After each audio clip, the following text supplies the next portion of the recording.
Hello everyone, this is Jasmine Das and welcome to my channel Unpad.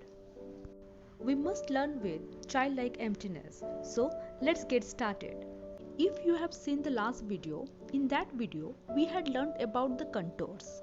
So in this video we are going to learn about all those other methods apart from the contours which we use in a topographical map for representing the height or elevation of a place. And those other methods are spot height, triangulation point, benchmark and relative height.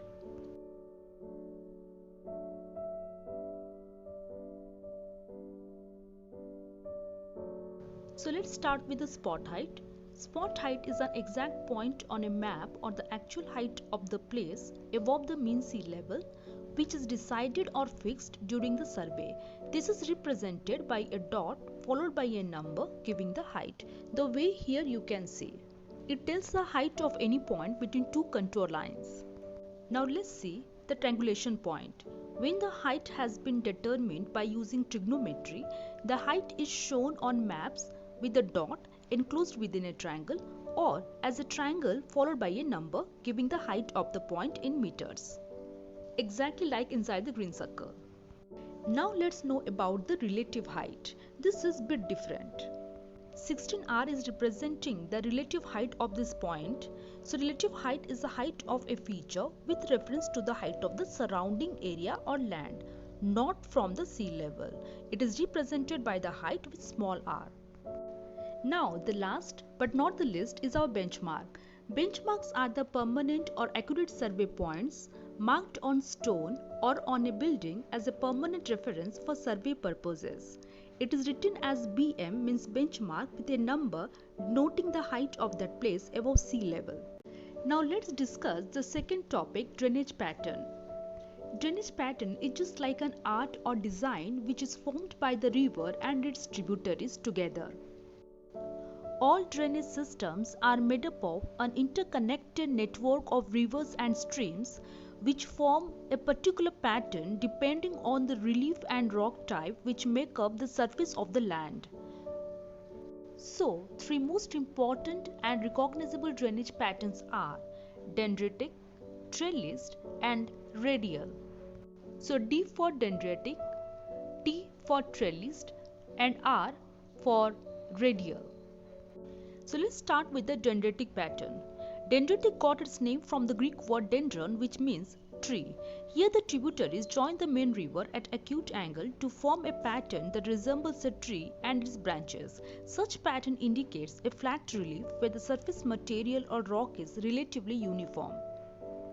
Now let's see the trellised pattern or rectangular pattern. This pattern is known as rectangular pattern since the tributaries join the main river at right angles. So this pattern develops in the areas where there are alternating bands of hard or resistant rock and soft or the less resistant rock. Now our final pattern is radial pattern. When a river tends to flow away from the summit of a rock, conical hill, dome or a volcano in all directions, creating a spoke-like pattern of drainage that radiates from a certain point, it is known as radial pattern. If you want to read and understand the map properly, you need to go through the conventional signs and symbols and you need to remember them as well. As you know, perennial rivers are those rivers which flow throughout the year and non-perennial rivers are those rivers which flow only during the rainy season. So in the topo sheet, perennial rivers are drawn in blue and minor non-perennial streams are shown in black color. Irregular streams are shown in dotted lines. Rivers in arid areas don't have enough water, hence they dry up or disappear into the sand. Such rivers are called disappearing streams. Example is River Luni of Rajasthan.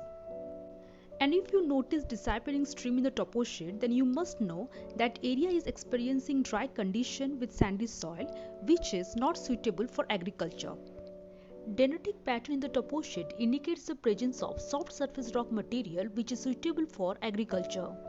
And trellis drainage pattern indicates chalk country not so well suited for agriculture. Direction is that element of a map that helps us to find the way. And you need to remember that direction is a relative term.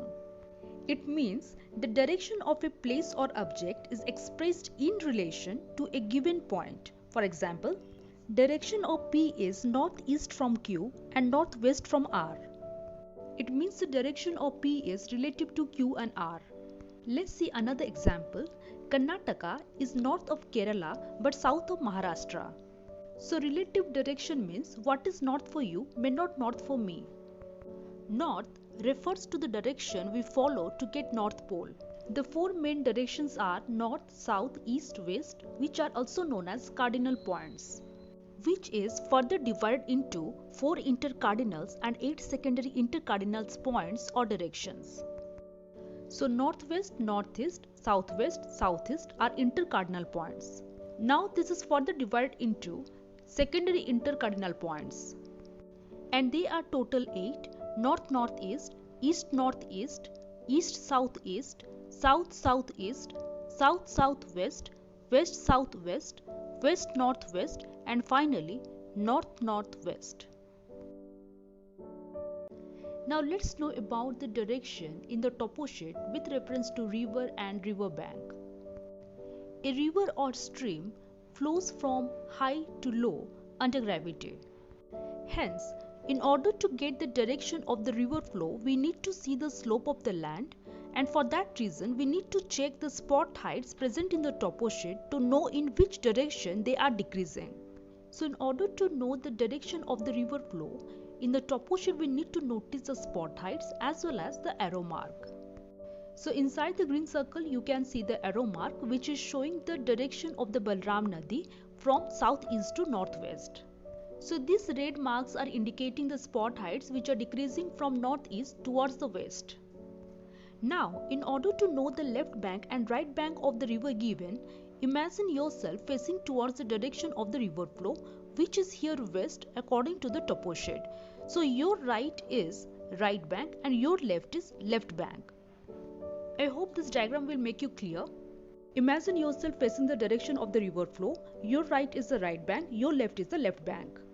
Here facing towards the southeast, your right side is the right bank and your left side is the left bank.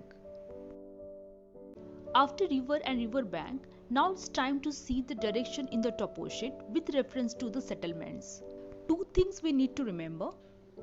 First, you need to know the color and symbol, and second, you need to give attention to of and from. Here the green color is indicating the settlements, which are in different pattern, but all are in red color. Under the direction, we get questions like, what is the direction of settlement X from settlement Y? Since you know direction is a relative term, now assume in this picture the PQR are 3 settlements, and we need to find out the direction of P from Q. So you need to give attention to of and from. So we need to find out the direction of P from Q. So question is about P, not Q. We need to get the direction of P from Q. Q is just the reference point. So P is located south of Q. Get the direction from the settlement, not from the name. So that's all for this video. Now it's time to leave. Thank you for watching this video. If you found this video helpful, like and subscribe my channel as a token of motivation. See you in the next video. Till then, stay happy, stay healthy and keep learning.